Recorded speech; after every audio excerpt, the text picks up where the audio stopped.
Ito na. Nababag na siya. I-prito na naman natin yan. Sasawsaw natin dito sa harina. Ito. Ano natin yan.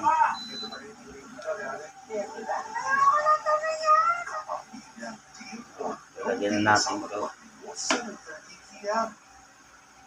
Painitin lang. Kapag mainit na, lagyan na natin itong mantika.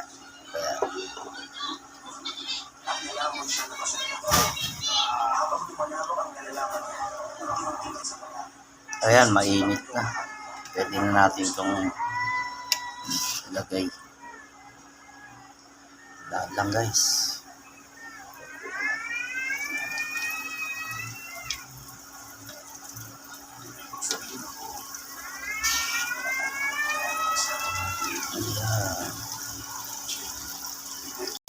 Oh, mga ka-followers, ibabalik na rin natin yan para luto niya pantay.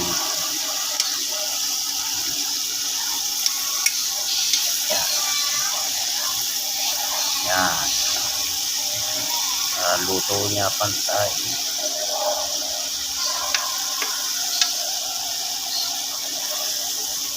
Ayan na. Okay, ka-followers, babalik na rin na natin. Ayan na, oh. Ayan na, oh.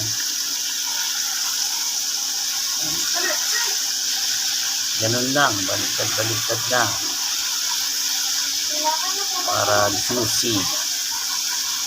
Maging juicy ang fried chicken nyo. Yan. Yan. Oh, mamaya ulit. Okay, malapit na maluto guys. Ayan. Konti na lang, luto na yan. At isasalin ko na yan. Okay, ka-followers. Ayan na, oh. Naluto na ang fried chicken ni Casper. Ayan. Meron siyang hita, may pakpak, may pitso. Ayan. So, yan. Lutuin naman natin yung gravy. Yung gravy niyan, mga ka-followers. Abangan nyo yung gravy. Yan. Crispy yan. Crispy, juicy. Oh.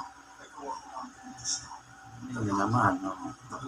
Magandang luto yan. Okay, guys, may inganyong bata dyan. Nalang mga anak ko. Okay. Shoutout sa inyo lahat dyan, mga ka-followers.